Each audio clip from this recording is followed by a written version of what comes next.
Welcome, everybody, to the Loud and Drunk podcast. This is Dan, and welcome to Earth. We are celebrating the 4th of July the only way we know how, by breaking down a movie that you know and a movie that you don't know existed. Justin, sir, what a way to celebrate our Independence Day. That's very well played, Darren. Very good. I'm quite excited. I think I was the only one leading into this that had seen both movies. Yeah. And oh boy, are we in for some fun with this one. Absolutely. Can't wait. Moses, before we started recording the podcast, you were so excited to be talking about the second movie. It's a movie in the sense that it was filmed. It was also a rewrite because right after the first Independence Day, the writer of that was paid $50 million to write the sequel, and he gave the money back because he didn't like how the story came out of it. And then they waited, how long was it? 20 years? 20 years difference, yeah. And I can't imagine what that first script was, because this one, I don't know. And hello, boys, I'm back. Randy, very happy to be here today and excited to dive into the meat of this. Awesome. We have a Randy. We're not going to say your last name because we might get in trouble. Yeah. But before we get into all of the fun, please make sure that you're helping out this podcast by subscribing to this podcast. Hit the notification bell on YouTube because YouTube will not let you know that our content is available otherwise. And also make sure that you bookmark loudanddrunk.com. All right, guys, let's get into this. We all had to watch these movies again. Independence Day was a blockbuster type movie in, 1996? It was 96, yeah. And, I think our audience, for the most part, knows what this movie is, but let's kind of go through the story briefly as a little catch up for everybody that's listening. It's the gist of it, if I can just kind of address the basics of it. Yeah. Aliens invade. Will Smith is awesome. He's in the Air Force. He figures out with Jeff Goldblum, who's some sort of a satellite space mathematical genius, how to stop the aliens. And that's pretty much it. They bring down the mothership and Earth is saved. I mean, that's pretty much the scope of it. He has a wife who's a stripper. It's not super relevant. Will Smith has, she's just a girlfriend at that point. Yeah, fair enough. They do the whole romantic arc throughout the movie. Yes. Yeah. She has a kid because, of course, she's a stripper, so of course she has a kid. Oh, yeah. But she's also a stripper with a heart of gold. Yeah. Yeah. Yeah. and a passion for medicine. Yeah. We'll get into that. Most strippers do, though, in fairness. There's a lot of stereotypes out there, and I'm hoping that we can kind of diffuse a little bit of that in this podcast. It does have that iconic scene, though, of all of the flying saucers going to all these major metropolitan areas in the White House and blowing up the White House. So there are iconic scenes to that movie that, Oh, absolutely. Especially the White House one. That is in visual effects, it's known as a very well-known scene. I never really thought about it, not to get too far off on the tangent, but thinking about it now, obviously when you're just making a movie, you're going to choose the locations of this based on what people would recognize. But I'm just thinking, if you're an alien invader and you've got 50, fancy spaceships that are going to end whole cities, you really going to target the White House? Because I feel like they also targeted the Capitol building, which seems totally unnecessary because they're near each other. Did they? I know they I'm pretty sure targeted that's the scene, yeah. the White House. Yeah. And I think the thinking behind that was you go to the most populated areas, which they could kind of tell because they're... Well, they're... Yeah, they're... I hope they would be able to tell it. They got all the way here from their home planet and have giant fucking motherships and shit. The one thing that I jotted down, because before we leave the story from Independence Day, so Bill Pullman is the president in this movie, and they even comment on how young he is for 90s standards of a president. And the note that I jotted down is, it is jarring to see someone playing a president that is this young. I know it's 90s standards, it's young, but for the now standards, I'm like, holy, it's crazy. shit. I agree with that. Watching that in 1996 as today. It's shocking to see somebody who's so ill-prepared to be the president. They simply don't have the experience that we need. 50, 40, whatever. The bottom line is that you need 7 to 8 decades under your belt before you really know how to run a country. And I agree, it was shocking. Still throws me off. They do mention that in the first one that he's got a soft touch as a president, and he's Bill Clinton. And that his leadership is kind of in question because he Yeah, because he's too young. He's too Yeah, he's too young. young. He's got a softer touch. Yeah. and, Oh, so the alien invasion was like a false flag thing. Okay. It was all planned by like the deep state and there was no Now aliens in the you first found one. the Yeah. subplot. Yeah, exactly. Well, there's also that in all it to where- maintain his presidency. Yeah, that it isn't. It's one of my notes in the scene where they're in Air Force One, and they're like, Area 51 doesn't exist. And I'm the president. I know what Yeah. I'm talking about. Right, and the one right. dude's like, Mr. President, that's not exactly true. So I wrote down, Independence Day 1 predicted the deep state. Yeah. Trademark. TM. it's incredible because like they've already pretty much invaded. Like they're hovering above the planet in various locations around the world, and Judd Hirsch is saying, oh, we got to go find the alien, like, Area 51, and we've already known about this. And the president's like, nope. And then they bring it up that Area 51 exists. Not any time before. It doesn't even seem like they were going to tell him until somebody brought it up. It doesn't need to be, I hear what you're saying, but just devil's advocate here, it doesn't need to be a deep state thing. Because I mean, like, again, mental illness can strike us at any time in our lives. So even if you have a young president, they could be like one of our two candidates today, where they simply either did get the paperwork and stuffed it away in a closet somewhere, or they got the paperwork and then completely forgot about what they were supposed to have remembered. So maybe in the film, he wasn't aware of it, not because he wasn't given the information by some sort of a deep state, but maybe he was suffering some sort of mental illness. I think that's a great direction to go in with this podcast. I think it is, because one of the notes I did jot down is Mr. Randy. Randy Quaid is more fitting to be president today. Yeah. It seems like that's more on brand for the 2024 election. He doesn't forget that Area 51 exists. Yeah. So, I mean, we can count on that at I least. think he's Canadian now. Is that true? Yeah. Well, not going to get into it, but he had some issues crossing We the border. just watched something about like famous people. He's and where living they his now. best life. I don't care what anybody says. I'm sure He's he doing is. better than Will Smith. All right, so let's jump over and compare it to the story from Independence Day 2. 20 years later. 20 years later, and it wants to be a completely different movie series, it seems to me. Yeah, it's crazy. I really, before we even start talking about it, I have to say that the opening scene where it's like, I forget the name of the actor, but he's supposed to be the adult version of Will Smith's stepson. Yes. All right. The last name confused me. Because if you're a stepson, why do you have the last name of your stepfather? No, it's just to connect the two. I understand that, but then I had to immediately rush to the Wikipedia, and I was behind for the rest of the 2 hours because I'm like, is that Will Smith's kid? Did they just say Will Smith is dead? Behind makes Yeah. it seem like you missed something, though, and I feel like maybe that's not accurate. I don't think you were behind at all, though. Maybe you had the best experience. Do you remember what they said? Why he was dead? All they said was because it was in such passing. Your father was a great man. Yeah. That was And it. they had a picture of him Yeah. on a wall that he walked past. Yeah, they had a picture of him. Also, like there was I think what they were trying to do, like the launch they were trying to do in the beginning of the movie, the hangar was named after Will Smith's character. Yeah. Oh, what you guys are forgetting is that it's been 20 years, and in that time, a certain amount of like slaps against strangers and other people, those assault charges add up. And eventually, you get the 3 strikes thing, and Will Smith in this film he's sitting in a jail somewhere, and his son's never going to see him again. And that's probably for the best. If they said he was a great man, why is he sitting in a jail cell for slap? No, I mean, Well, it's just for because perception. we still It's the worship him. optics. The guy's a Scientologist. What bad are you going to say?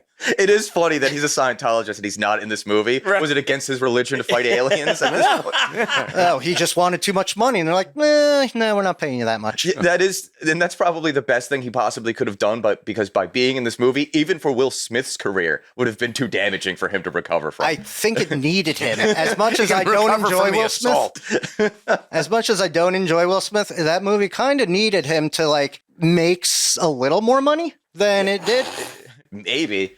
But like as you were saying, Justin, it's 20 years from 1996. So watching this movie taking place in 2016 is jarring. You're like, wow, this was 8 years ago. Yeah. It's crazy too. So like 20 years have passed. Somehow we've like backworked all that technology and like made it our own. Yeah, we reversed engineered it.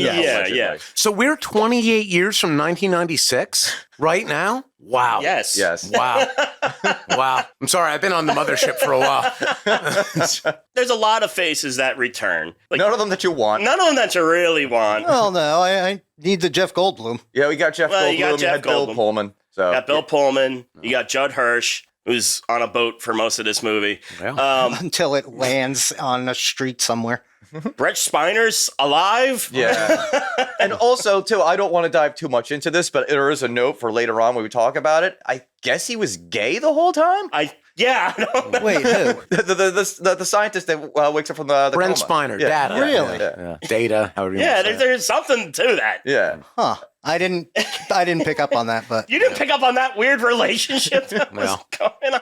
Oh, goodness gracious. We'll get into it, but There were no women in Area 51, so I mean, in some ways it makes sense. In the first film, they make it a point to say he doesn't get out much, you know? well, yeah. One thing leads to another. You know, we've all been to prison. I get it. You got to take what you can get sometimes. And sometimes was in that a becomes coma more familiar. for 20 years. Yeah, but I mean, you still have your thoughts in a coma, right? Well, yeah, but I mean, you're not doing anything about them. Well, then they're called wet dreams, Moses. Yeah, they really ham-fisted Brett Spiner back into this movie. Yeah. It was so because he just wakes up after a 20-year coma. Yeah. He's in a coma from the And end he's of the fine. Yeah, it's only until the aliens come back that he kind of awakens Yeah. because of the telepathic connection Yeah. that he has with them. And we had this movie going on, fairly recently, and friend of the show, Kim, immediately shot out. It's like, you would not be able to do that if you were waking up from a coma Oh, just for start 20 years. like walking. Yeah. You would not have the core strength Yeah. to just shoot up like that. Like, I'm awake now. It's like, what? His telepathic connection to the aliens gave him that power. I think that's what they were probably trying to do. Yeah. No, that's how they tried to wedge him on in there. Yeah.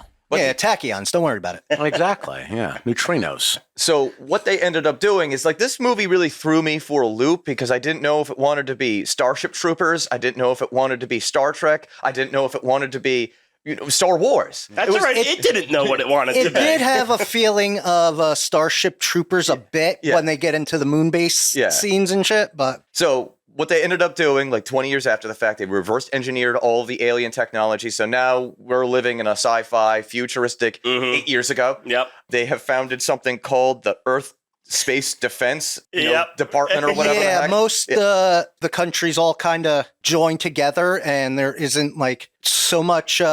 Yeah, there's Antagonization. there's Yeah. not so much any like warring between nations Yeah. anymore. It's sort of just like Everybody's kind of on the same Well, page. yeah, it's that trope that after like alien contact, the world comes together for the greater good. And we begin to share our resources and lower our standard of living so that people in Africa and the global south can live better. And we just choose to do that. And we don't fight each other anymore. Well, imagine Because most of aliens. those countries in the first one were just blown up, and there's not a whole lot of people left. Well, you figured that if the aliens were attacking the most populous cities that had the power to fight them, then they're not wiping out cities in Africa.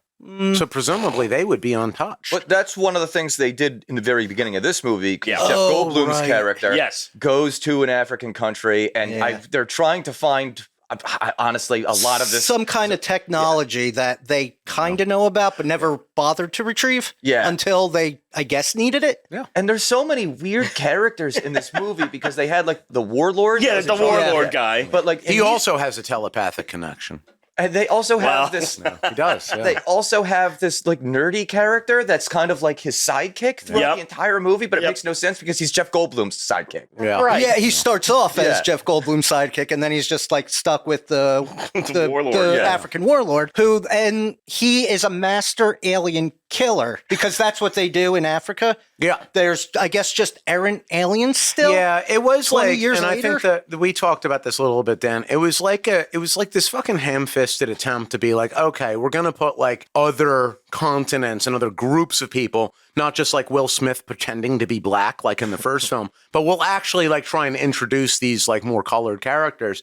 And then they like dive into that, like that he's got like the full African accent. Okay, fair enough. Even though most people in Africa do speak fluent English, so Yeah. that's really not necessary to do. But okay, fine, you do that. But then they really needed to like nail down that this man also like lived out on the Serengeti and like in his bare feet like chased down gazelles and shit. And it's got this like strong like okay, some sort of like an ultimate predator animal of some sort. Yeah. But at the same time, I guess we're supposed to respect and honor And also, that. like, visually, they made him such a stereotype. It was Yeah. so stereotypical. But all of the characters were, because to play into the Chinese market, they added that one, a Chinese girl. Yeah. Yeah, the daughter of the guy who runs Moonbase, Yeah. I guess. And before we get into too much of into that, apparently this movie, well, it didn't do well in general, but it didn't do well in the China market because the Chinese were very upset she didn't have enough screen time. Right. And it was just so close because she was irrelevant to the story. And not for nothing, if you're going to try and do what like every studio does, China's like the second largest market in the world for movies after the US. If you're going to try, because they have their own movie industry, which obviously is highly focused on them, just like ours is. So if you're going to try and like make everybody happy at the same time, then you got to actually put forth the work and not just throw in the token Chinese character for 5 minutes. That might have worked in the 90s, but not so much anymore. She was supposed to be the love interest of, I guess, either Liam Hemsworth or the... It's the lesser Hemsworth's sidekick. Is that his that- love right. interest? And the lesser Hemsworth, his love interest is Bill Pullman's daughter. Yes. Oh, right. This is where I'll chime in with something that I really loved about the film, since we're all shitting on it. But what I loved about the film is the quantity of characters. Because a lot of films, they just give you like 5 or 6, and they give you that like character development. They obey the Magnificent Seven rule. Yeah, and I get so bored of those movies where it's like, I already know who you are. Give me somebody new. And this movie delivered on that. There was 50, 60, 70 relevant characters that you needed to know who they were. And I couldn't even keep track of them. Yeah. Even this conversation is challenging. And I just watched this movie last night. So I like that. It kept me on my toes. I have no idea who's talking to me. I don't know how they fit into the storyline. And I was able to, glue myself to it for about an hour and 30 minutes out of the 2. And the fact that Will Smith's stepkid and Liam Hemsworth don't like each other because of something that happened. Yeah, they were like on some sort of mission, or they were doing like a pilot test run. And they he fucked him over. He pulled like a Maverick. Yeah. And that's another thing that was bugging me about this movie. I was like, does this movie want to be Top Gun too? I think it wanted to be so many things and fell short of everything. Maybe it was like that, where it's like you type into like Chat GPT or whatever the fuck it's called, and you're just like, I want to make a sequel to him, and say, and these are the movies that I like. And then it just writes the script for you. But it's the same writer of the first one. Yeah, maybe he's an AI. We don't know. Well, it wasn't as developed in 1996. Well, I wish I could read the original script for this that he did right after we can. Independence I Day. feel like we can get that. I think they buried that. Yeah. So going back to the story a little bit, apparently we had set up bases on the moon, Mars, and a moon of Saturn. Yeah, I believe so. So these aliens come back and slowly just start destroying all of these bases as some sort of as the beginning of their like retaliation for losing in 1996, I guess. Yeah, it's like Israel with the bulldozers. Well, they say that's topical. They say at one point, I think when they're talking to that other alien orb thing, that the only reason they're coming back is because they lost, and they're like Earth is the only thing that they're afraid of. I have a question for you guys. I don't know what happened. The one thing that I had jotted down. Dan's watching the movie and just blacks out. Wakes up 3 days later. I haven't even finished the movie yet. So they had, I think, destroyed some of the bases, and then they send it comes in through like a wormhole, and I just all I wrote down in my notes is a Wish.com Death Star. Yeah. So it's like and they shoot it out of the sky. But what was the point of all that? What was that? I don't know, but I read about this while trying to figure out what happened in that train wreck of a film, and they refer to it as a virtual intelligence. I guess to not use the buzzwords of AI. Yeah. So what I vaguely remember is this orb alien thing was now that race of aliens made the transition from like life form to digital life form. Yeah. Right. Yeah. And he would like this sphere was like the last. Yeah, it was the last thing. But earlier in the movie, they sent in the thing that I referred to, a Wish.com Death Star. Yeah. Was it because I know that orb was from like the refugee planet or whatever? Yes, It's just trying to like go in there and help the Earthlings or whatever. It was like this movie is so fucking bizarre. And was it this Wish.com Death Star? I don't know what else to call it. No, I mean it's what it is. And they blew it out of the sky. Yes. But they didn't know what it wanted. Right. And I'm like, did we ever find out what the hell that was about? Yeah. Oh, well, no. in fairness, I feel like that's almost like a callback. I didn't think of this before. In many ways, that is a callback to the original film, because when the one like big ship is over DC or whatever it is, and they're like, we're going to go and try and communicate with it through they didn't say Morse code, but they basically send up it's like a big scene in the original film. The helicopters with the light panels. Exactly. It's helicopters with extremely jarring strobe lights that are very threatening. And they refer to it, I don't know how I remember this because I did not rewatch this film, clearly because I've memorized it.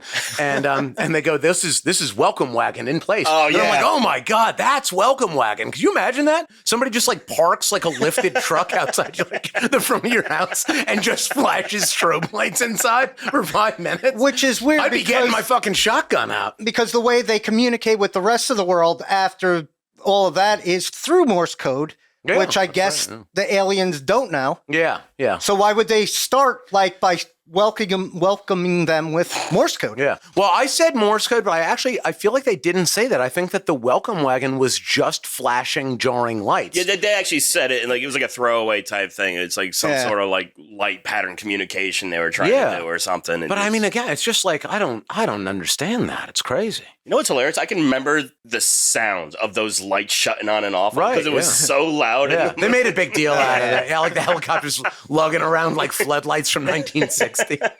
This is the best we could do. All right, so let's jump a little ahead into this story.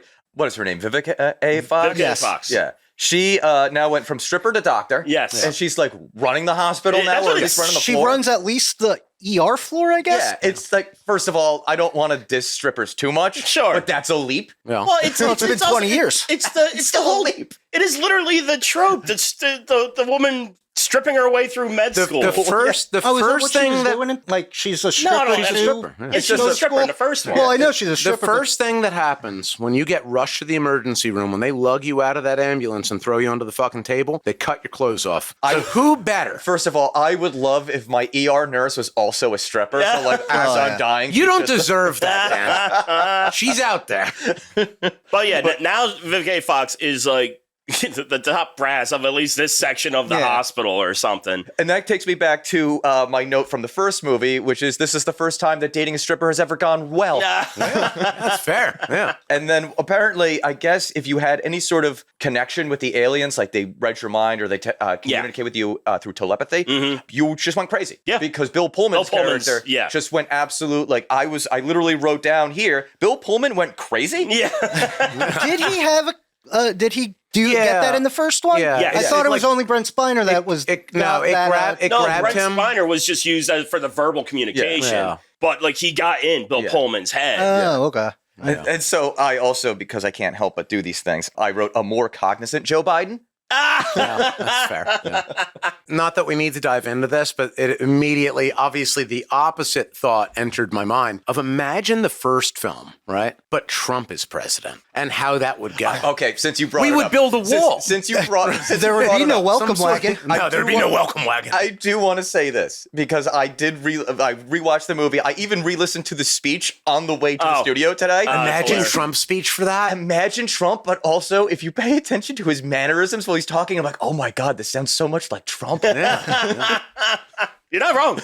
That would be great for Jeff Goldblum to just walk into the White House and punch Trump in the face because he thinks he's sleeping with his wife. I'm just putting it out there that there's some sort of a YouTube market in taking these speeches that existed from presidents, in films over the years, go back as many decades as you need to, and you just swap out that scene with Trump doing just one of his speeches or doing AI deepfake thing. I don't know how it works, but I'm just thinking of Deep Impact. Any one of these scenarios just seems amazing because it's going to be it starts off and it's the aliens are here. They're not going to win because it's Independence Day. And also because I'm the greatest person who's ever lived.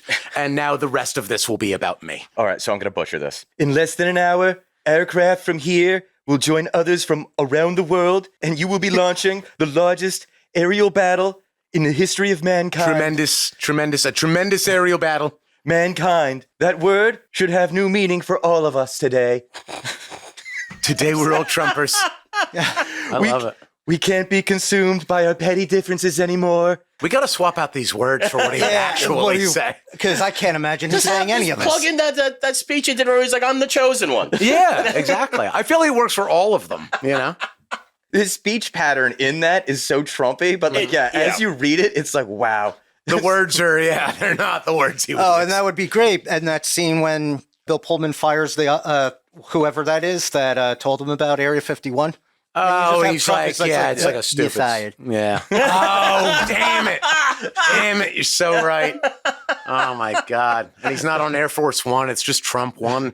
Honestly, the whole movie just seems glorious. I like the idea of remodeling. And like now in Independence Day 2, the Air Force One is just like his face at the very front. Yeah.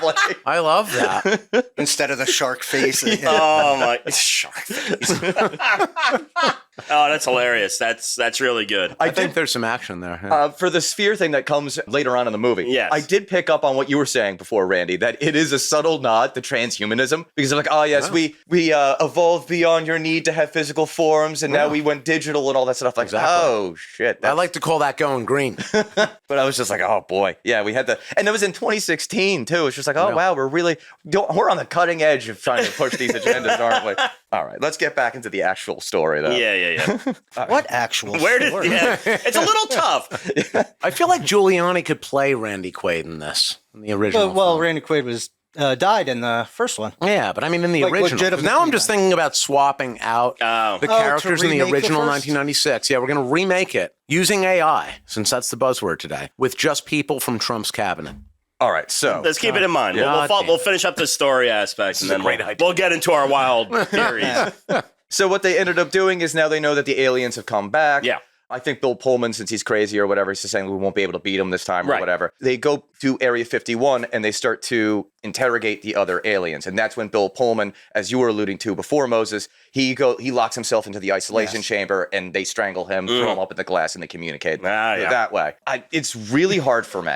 Like I am going through the Wikipedia right now to try to go through the story. I know, it's tough. But it's just so like... One of the notes that I wrote down here is that this movie is somehow less focused than the original. Yeah. Oh, no, it's wild. It's total scattershot. And it's like the original is completely scattershot, too. Yeah. One of the notes that I had for the original one was I like how it's broken up into days like Gettysburg. Oh, that's right.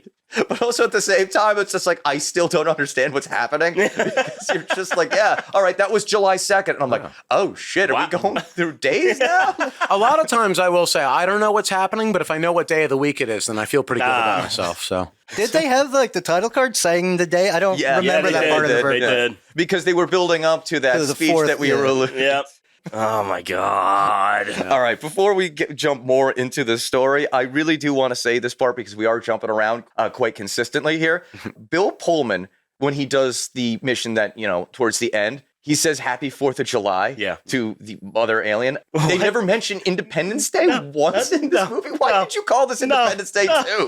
It's so bizarre. Like, I know it's a trope to sometimes say the title of the movie, but that was just right there. It was the layup. You had the lane. They didn't call traveling. It was right there for you to do it. When you're trying to make a masterpiece, you don't say the name of the film. If you're just making an action film, sure.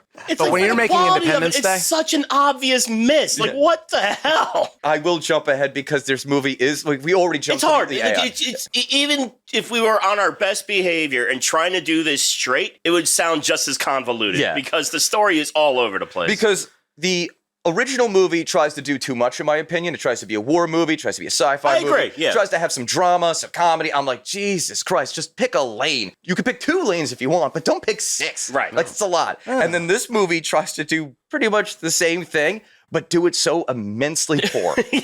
The African warlord is also telepathically connected. Yes, for some I said reason. that before. Yeah. Oh, did you? Yeah.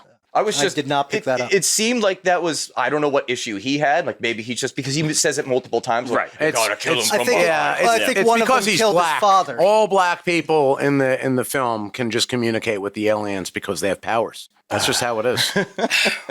And there's just so many freaking characters in this movie that it's jarring. Well, that's why you couldn't pick 1 or 2 lanes. You can't fit 70 main actors, main roles into just 1 or 2 lanes. You need 7, 8, 9. Well, because you had all your callback characters, and then you throw a whole new cast on top of that. And then like some of them are so like you could have cut Judd Hirsch out of this movie Absolutely. completely, and you Yeah. could have saved yourself about 15, 20 minutes of like. It's honestly the truth. And I like Judd Hirsch a lot, but he did not need to be there. He didn't need to be there. Like, I understand why you had him in there to like, oh, hey, we brought somebody from the original cast, but his entire story arc is just like driving across country with a bunch of kids. Yes. But like he was trying to sell books Yeah, about, yeah. like he came up with the idea that helped them Right. beat the defense or whatever. Yeah. I'm realizing that even though I just watched this last night, I've blocked so much of it out. And the reason I wanted to jump ahead a little in this, because in my notes, around that time frame, especially on the bus, they're in the middle of the desert. Jeff Goldblum has constructed the plan because it went. They did like what? It's like a Deus Ex Machina, where it was just like Deus Ex Machina. Yeah. all they have to do is just kill the queen, and Yes. it's just all hive mind, and they'll all just be defeated. I'm like, wow, that is lazy storytelling. Yes, it is. Yeah. And I love, and I'm being sarcastic when I say this, that the Queen is literally Just the a same giant- exact alien with the same exact suit mechanism, Yeah. just like 1,000 times bigger. And I was when I was watching that scene too, I just wrote down it's a fucking monster movie now Yeah. because it became a kaiju movie. yeah, it was exactly Because Godzilla's popular. What the hell was the point of all It was on the list of the most popular movies when it was punched into the AI scriptwriter. They didn't even have AI back then. Oh, Dan, we don't know that. They keep it at Area 51. Oh God, yeah. Now I'm starting to have a brain. I read a little bit about that in trying to explain this to myself. I like that you had to read. Yeah. It was. This whole thing was been very challenging. And for me. I like that you wear your mental illness on your sleeve. Absolutely. They tried to basically address like what are these aliens that they refer to as the harvesters, and the person who was like participatory in writing of the script, they were like in the first film they were like locusts, and that's not good for what we're trying to do. So just a straight up owning of phoning it in. And they're like, we're going to make them more like bees. And that's why when the queen dies, they can't continue at all. And I'm reading that and I'm like, that's not how bees work. You're thinking of something that's not bees. It's like, will they die off without a queen? Yes, but they continue to be bees. They don't just like fall out of the sky. You know, they're bees still. I wish now that I had the line from the Wicker Man on the board because I could have just played not the bee.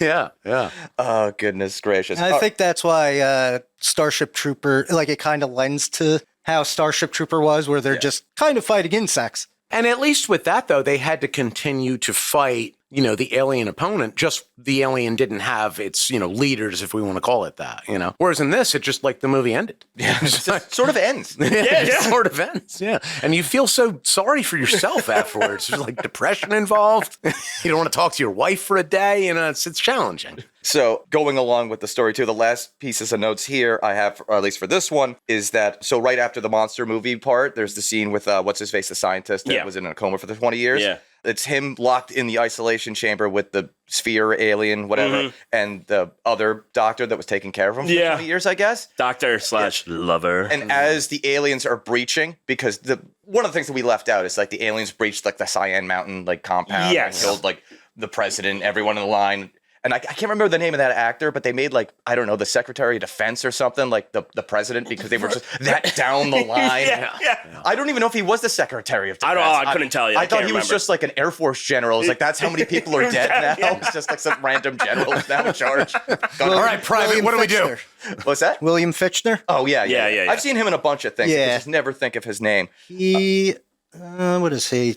He's the United States Air Force General and Chairman of the Joint Chiefs of Staff. Okay, so that's not that low on the Right, totem pole. okay. But like in that scene where they're locked in the isolation chamber and the aliens are coming to get the sphere, because if they get the sphere... Yeah, the sphere becomes the MacGuffin, and it's like. They It becomes a treasure hunt. They hold hands, and I guess they're saved by the freaking warlord and the nerdy dude. Yes. But like the one dude gets killed. The not I can't remember his freaking name because there's too many characters. The one that was from the original movie is alive, but he looks over and his friend is dead.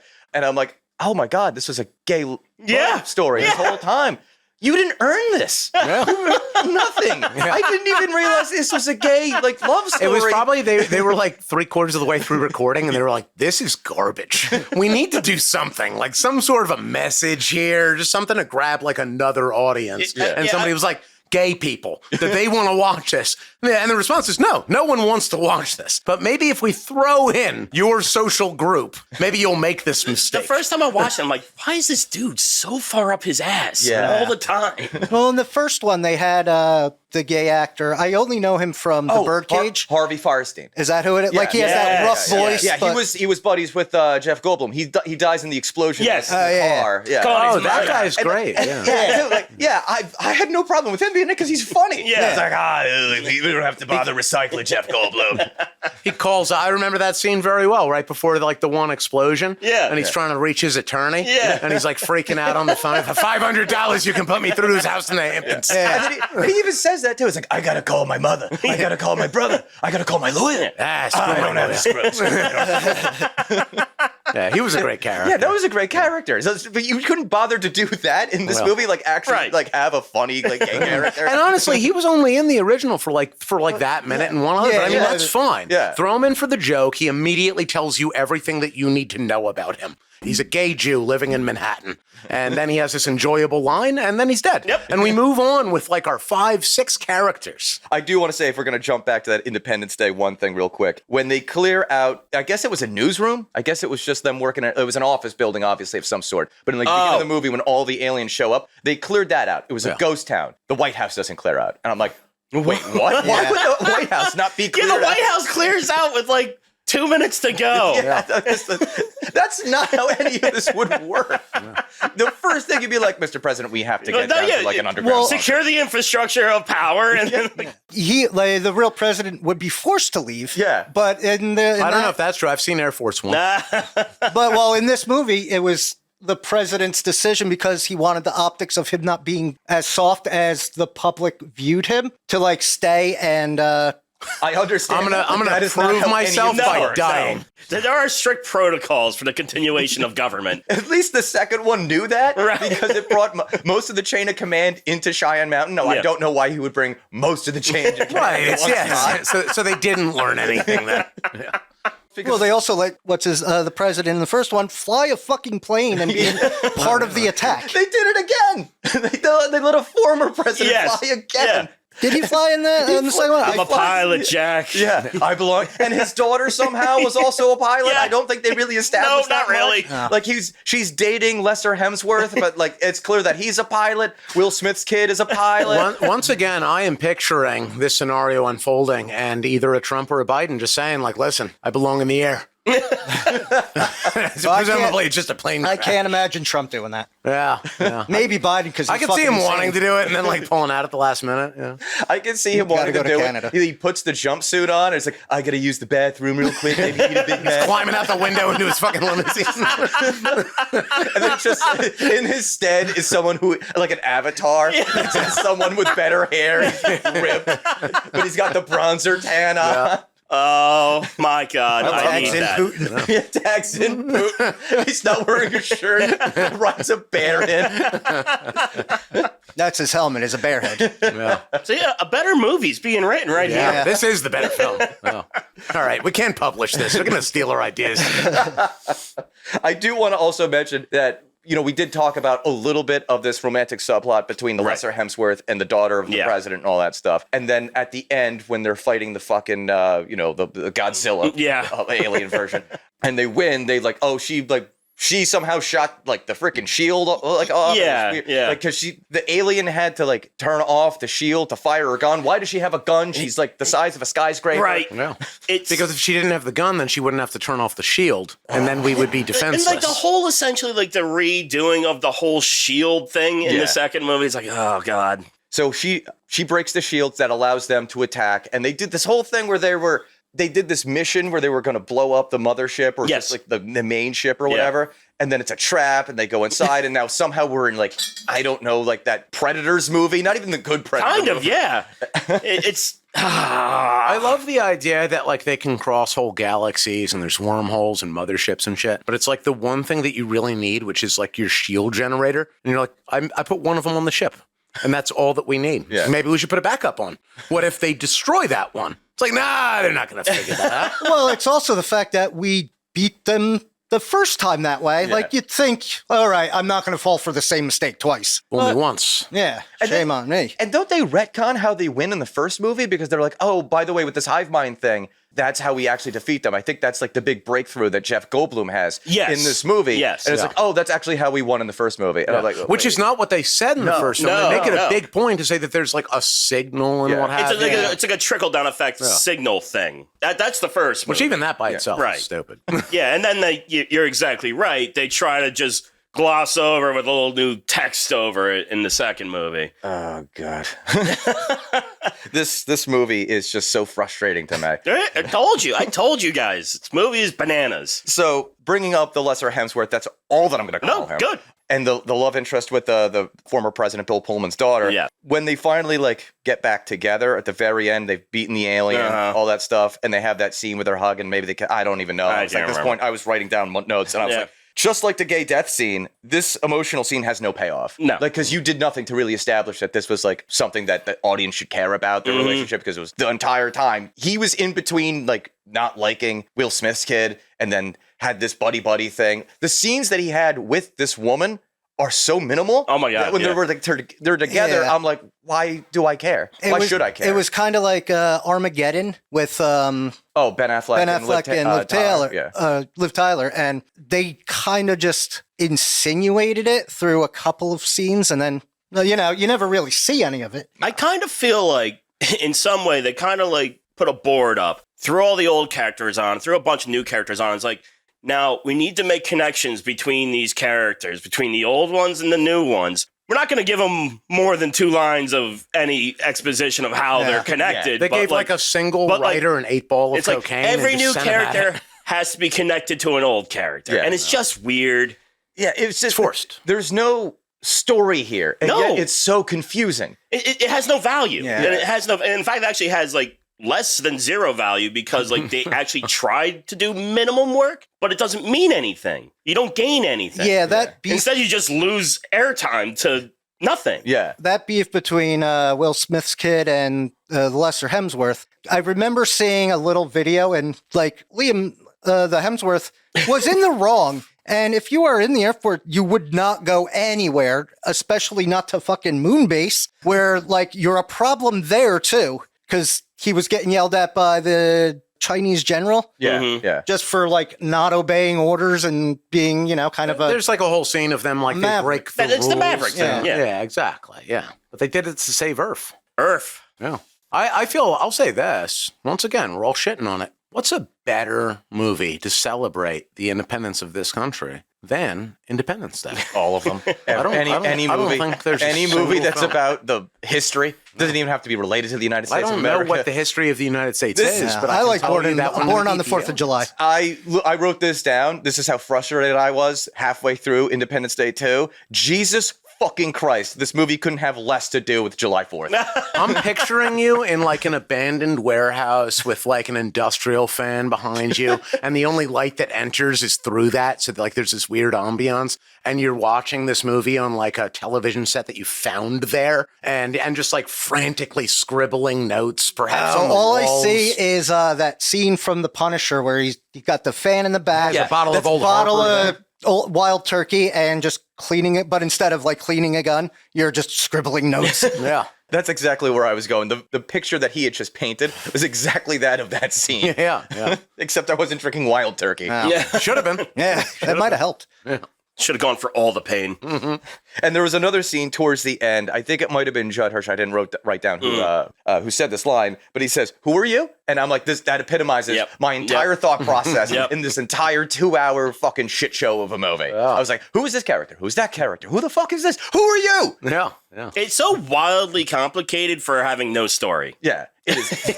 I have That's a an question accomplishment by because itself. I couldn't watch the rest of it, but because I just didn't have it in me. Does the last battle happen on 4th of July In the sequel. in the sequel? I think the only thing they even allude to that Is just the first battle. When Bill Pullman, he does the suicide mission. Yeah. He's the decoy. He's going to go into the mothership and blow up the queen, the Harvester Queen. Mm-hmm. And when he's about to do that, he says, Happy 4th of July. And that was what I was complaining about before, because it's like, dude, you had the lane. Right. You could have done the slam dunk, Right. over the top. Like, you could have especially Jordaned his it. character with the way the speech went and like Yeah. ended in the first movie. It's like our Independence Day Yeah. fucking Yeah. thing. It's a great Happy speech. 4th of July. Great speech. Yeah. Good speech. Like, you just missed it. It was right there. Who the fuck wrote this movie? So, cocaine is a hell of a drug. It's actually really funny too, because that speech was like the first draft and they meant to rewrite it. Yeah. But Bill Pullman had spent so much time like working on it that when he just did the scene, like all the extras and crew started like fucking cheering. So like, I guess that speech works. Yeah. I feel empowered by it. Yeah, it is. It is. It's a good. speech. Yeah. Yeah, It's a great moment Yeah. from the first movie. It is. It's like one of the scenes that everybody remembers. It's really like that and Deep Impact are the great presidential speeches.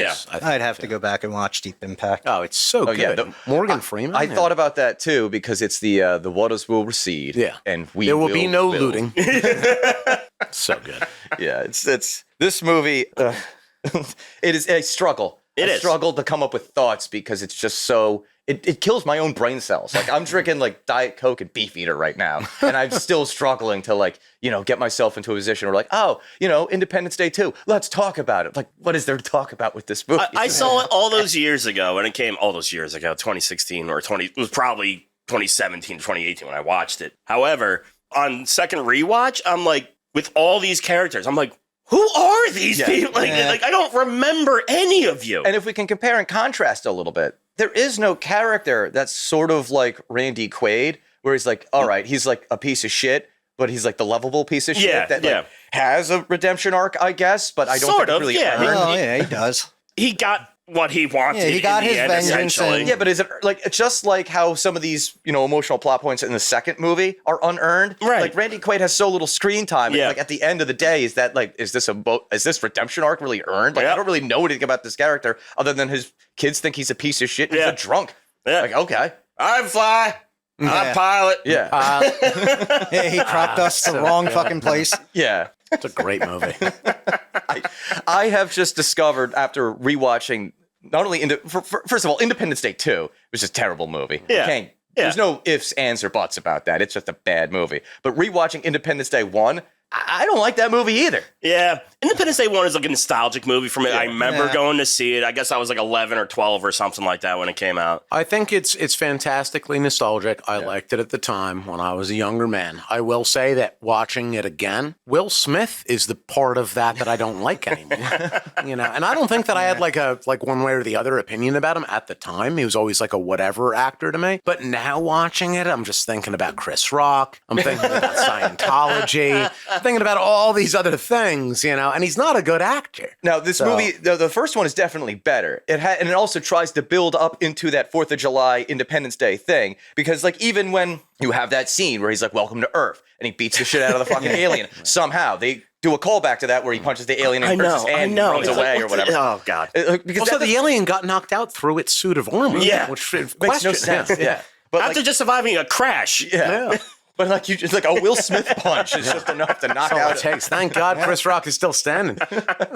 Well, that was open hand, so That's it was- true. It's a big But difference. even when he's like dragging the alien across the freaking desert or whatever, he's still like, I could have been at a barbecue, grilling up hot dogs, doing this, that, the other thing. At least it's trying to make that connection Yeah, to the 4th of because July. if it was any of us doing that, yeah, of course we're gonna be bitching out loud because Yeah. I don't want to be here. In And fairness, he was dragging that. It's implied that he's dragging that thing for hours. Like, was he talking to himself the whole time? I or did we imagine get the so. highlight. Yeah, Also, I'm not I just seeing. thought of this from the first movie. Who was trying to be blacker, Will Smith or Harry Connick Jr.? Will Smith. Harry, You know what? who was? I don't remember Harry Connick Jr. Like who was? He's who did like he play in that? Reaper or Preacher. He's like one of the other pilots' pilot buddy. Oh, okay. Yeah, how did that go? Yeah. He says that whole like This prayer thing. is the Black Knight. Yeah. Yes, yeah.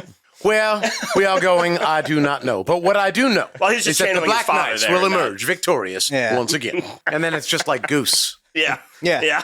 Yeah, he's his goose.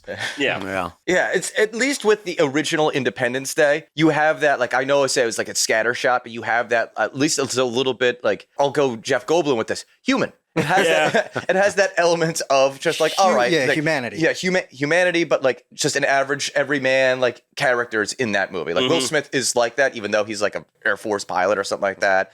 In this movie, I don't see anything like that. It's just a No. whole bunch of like movie tropes. The son has no emotion whatsoever, really. Yeah. Like Hayden Christensen? Let me let me think on that one. But it's like there's like he has no real character to him. There's like He's just nothing you kind can of there. connect to anybody on. It's just like, it's just there. We are glossing over the ending of Yeah. Independence Day 2, Mhm. which strongly alludes to a third movie. There is a third. I think it's written, It's written? and it It has is been written. since that, but nothing. I hope they coming. wait another 20 years and I'm dead. I did read something about The it. reality of it is that I think that what we could all pray for is that there is an alien invasion which succeeds before that movie comes out. Well, because what I found, I think you're looking at the same thing, Moses, is that they did kind of like put together Independence Day 3, but what happened is that, like, I think it was 20th Century Fox. When Walt Disney purchased Fox, one of the writers or creators pretty much left it for dead. Like, oh, this isn't going to happen. Right. And now it's still just like it's in that little bit of like up in the air type of thing. Yeah. Because, It's like Hollywood shelved limbo. sitting there somewhere. yeah. Well, because Disney is like one of those companies that will just want something that people can like just like, oh, I know this, so let's just milk that cow. Yeah. So maybe they can have that for Independence Day, but it's just like if the second one did so terribly and it made no money, why would you make a third one? That's what I just looked something up on Google. It says we're unlikely to ever see Independence Day 3, given that the famously sequel avoidant director now admits he shouldn't have made Resurgence after Smith exited. You give But me it's- 10 years, that movie comes out. But it's still worth extrapolating predictions about the sequel we might have seen. You swap out Will Smith's son, right? The actor. You put His real son in there, my Jaden's. Oh wow! Oh, yeah, no. not even where I was Now going. it's with it. Battlefield Earth. Yeah.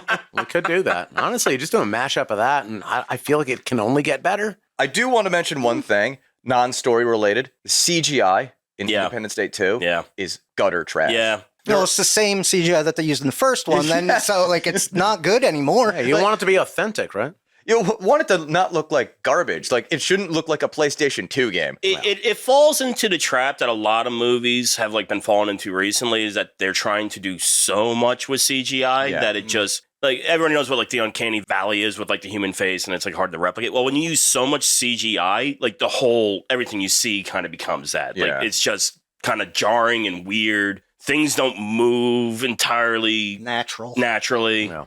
So yeah, it's not good. Not You'll good. figure it out by the third one. Don't worry. I kept a ticker for every time I had that thought, and I think I only did 10 because I got so frustrated. I Yeah. think I actually just like at one point I became so despondent that I stopped doing the tick, and then I got so frustrated that it's just like boom, boom, boom, boom. It's just there's so many scenes where it looks awful. Yeah. And it's just like it takes you out of the like. First of all, it's an alien movie, so of course there's no like connection to any sort of reality. But as soon as you see that, I'm like, motherfucker, I didn't realize I was playing a PlayStation 1 game. Yeah. It's just something, like I said, it's something about it. When you just do essentially a CGI overlay over the entire Yeah. movie, it gets that weird kind of plasticky sheen to it. Yeah. And it's not like the special effects in the first one No. were all that great. They were kind of like Escape from LA-ish. Yeah, but I mean, you're dealing with different eras too. Yeah. So you're coming in from stuff that was done more practically Yeah. back in the day, and like that definitely has its own feel. And it's not all great. Yeah. but you know, The one scene where the dog does the daring jump into my the room. God.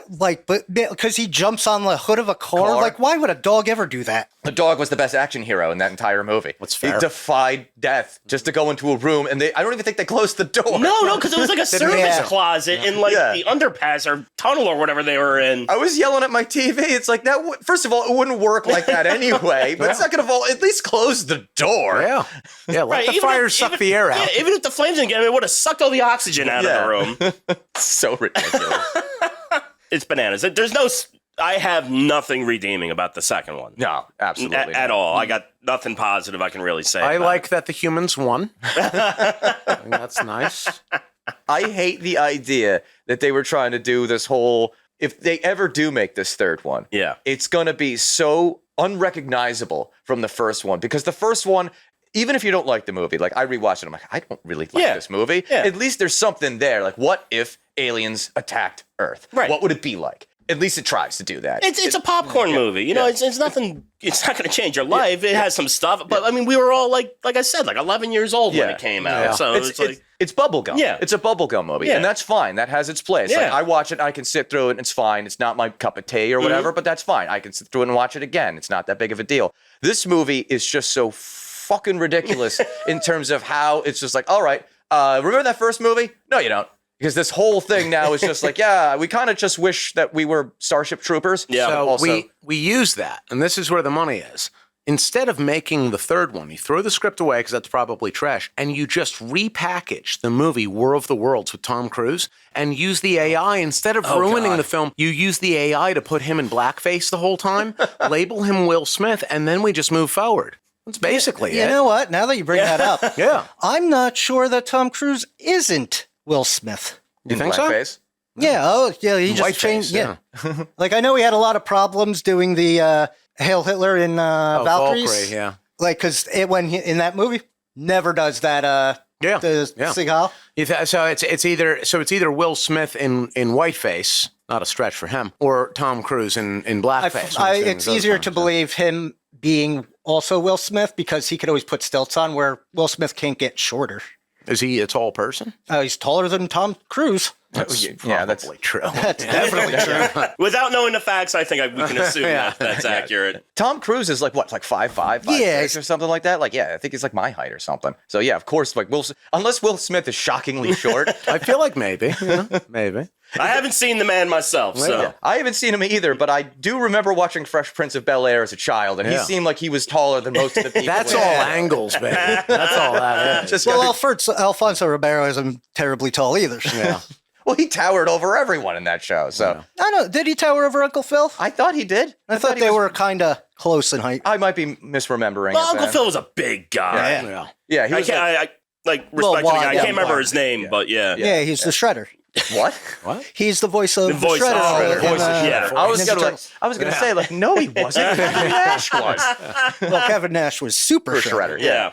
Oh my goodness. All right, guys. As we kind of wrap this up, what are your overall thoughts? I know we kind of already did our reviews of this. Like the movie is utter trash, but like if you want to kind of summarize or sum up what you think of these two movies. All right. For me, I'll repeat myself a little bit. The first one, definitely nostalgia bomb. Is it the greatest movie ever? No. Have I gone back and watched it for this? Yes, but it's probably been about 15 years since I've seen it otherwise. And it's fine. It's a great movie. Like I said, popcorn movie, you hang out, it's on the TV, no problem. The second one, don't watch it, even if it's for free. Even if somebody pays you. You listen to it here, you get the gist. That's more or less it for me. And also, just to dive into what you're saying too, these two movies are almost impossible to find streaming wise. They are. Like They are. Only way to really watch them is if you have Fubo. Yeah. And then it's like the FXM version. So Right. it's cut down for time. Yeah. Which, good. Why? Save yourself that time. I thought I saw the original one on one of the streaming services I have. You can buy it or rent it off like Amazon, but Well, then that's Don't don't do that. Don't waste your money. Yeah. Well, that's fair. If you're clever, you can find it Yeah, somewhere. yeah. Wink, wink, nudge, nudge. Yeah, it's not like Dogma where nobody airs it. My feeling is that I love America and I love Independence Day. And if people don't feel that way, then I've got an opinion about them. Oh, I mean, I enjoy the first one for what it is. Like you said, the nostalgia bomb. And if there were still TV channels and it was just on, I'd probably leave it just for lack of anything else. That second one, no, I'd throw my TV out. Yeah. Out the window. Yep. Break the internet and Yeah. streaming accidentally. I really don't know what else to add to what I've said throughout this entire podcast. The first Independence Day movie is a nice bubblegum movie. Yeah. It's not my personal cup of tea. On 4th of July, I would rather watch Gettysburg. Yeah. As long as that movie is, I would rather watch. It's awfully telling. Yeah. That's July 4th and 5th. For that. Yeah. Well, you start on the July 2nd. Yeah, and by 11 o'clock at night, then you get to that scene. I would rather watch any movie of any American history significance. I would rather watch any movie of any world history significance other than Independence Day, and especially Independence Day 2 for the 4th of July. Pearl Harbor it is. Pearl Harbor, maybe. Maybe. Because that movie is also awful. And maybe we'll do a podcast on that. Yeah, we might. We might. That was just a love story It was so bad. So bad. with a setting of Pearl Harbor. It was just like a Navy Titanic. Kind of. Oh, fuck! I hate that. It's probably the most accurate way I've ever heard it described. Oh my god, I hate both of those movies. But yeah, don't waste your time. Oh, I think Moses had a thought. Let me just double check. Yeah, this is a 4th of July, the 37 best 4th of July movies of all time. All right, list them off. Well, at 1 is War Horse.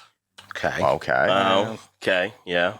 2 is Deer Hunter. I didn't realize that had anything to do with Deer Hunter. Deer Hunter. That's what this list says. Then Full Metal Jacket. Great Not movie. really. Okay, yeah, that's a really good movie. Sure, That's Yeah, but what does that have to do with 4th of July? It's a Vietnam movie. I understand. And then we got Platoon. Platoon, again, Vietnam movie. Don't know why it's. This is a very lazy list. 1917, which is set That's during a World War One I. movie. It also it's mostly, British. it's exactly. It's all about the British. It's the opposite of what Independence Day is about. I got here From Here to Eternity. Hey, Okay, yeah. All Quiet on the Western Front. oh, there you go. We're at number 8 with Saving Private Ryan. All right. Okay. That really makes me want to Oh, fry here we up some go. hamburgers and hot dogs. Here we go. Number 9, National Treasure. What? That is Okay, a July who wrote 4th this film. fucking list? Moses I'll have wrote to it. go back up to the, This is from a reputable source, Cosmopolitan. Oh, Oh wow. Wow. Well, at least that had to kind Right of do under, with like, fun ways to something please about your 4th of husband or July. something. Best Independence Day movies and best way to give a blowjob. I guess. Oh, and Hamilton. I guess that's technically a movie because they put it on Disney Plus. 13th. Not sure what that is. I have nothing for this. American This Sniper.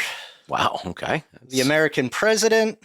I don't know a lot of these. Born on the 4th of July. I feel like Born on the 4th of July at least might work. And it doesn't Maybe. really. But then- yes, as a movie, not really. Yeah.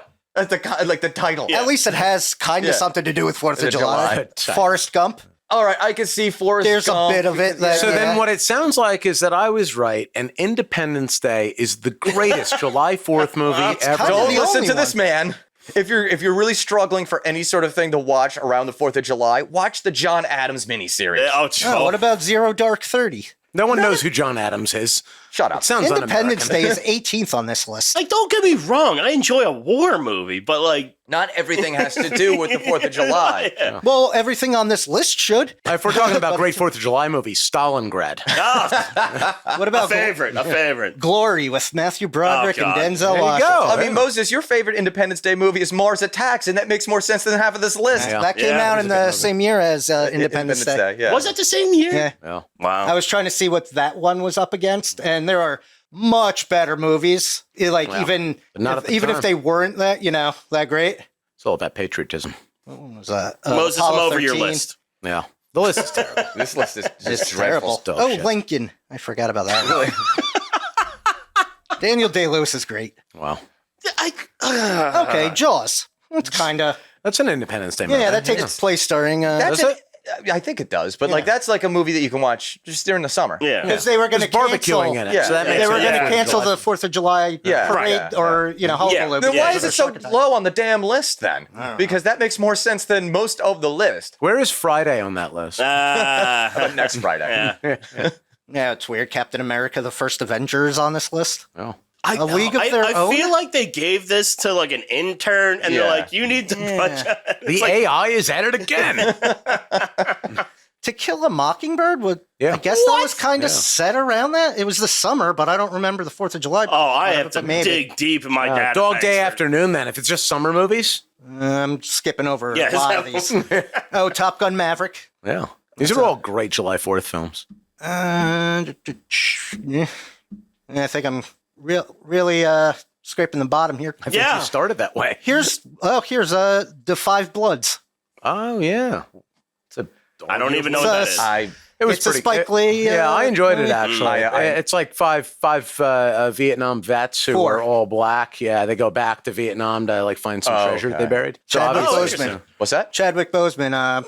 The Black Panther is in that one. Yeah. yeah, but it's a pretty good movie. Yeah, Okay. it's a little phoned in. It's like a Netflix movie, but I enjoyed it. Most Netflix movies are kind of Exactly. fun, Yeah.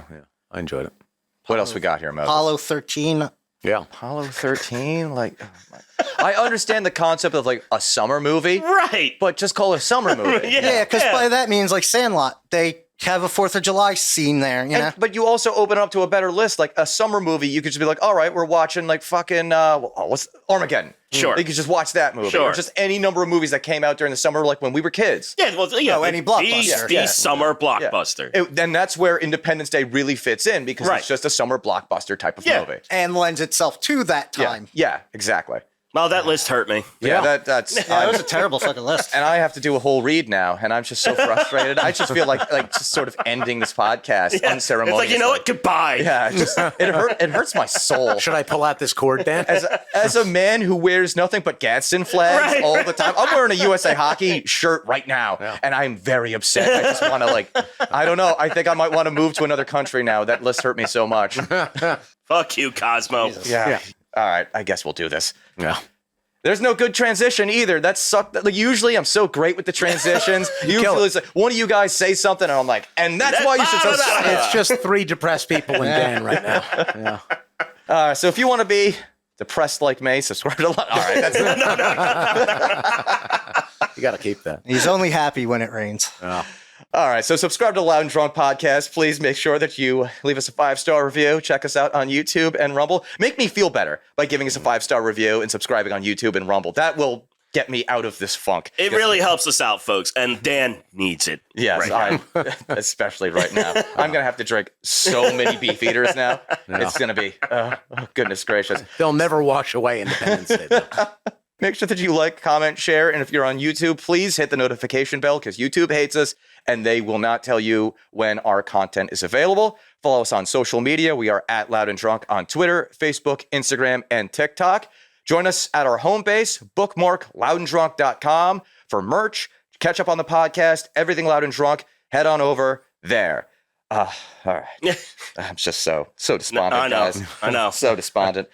So for Justin, Moses, and Randy, I'm Dan. And until next time, we're going to drink on. We're going to get drunk. Today, we celebrate our alcohol dependence. Happy 4th of July.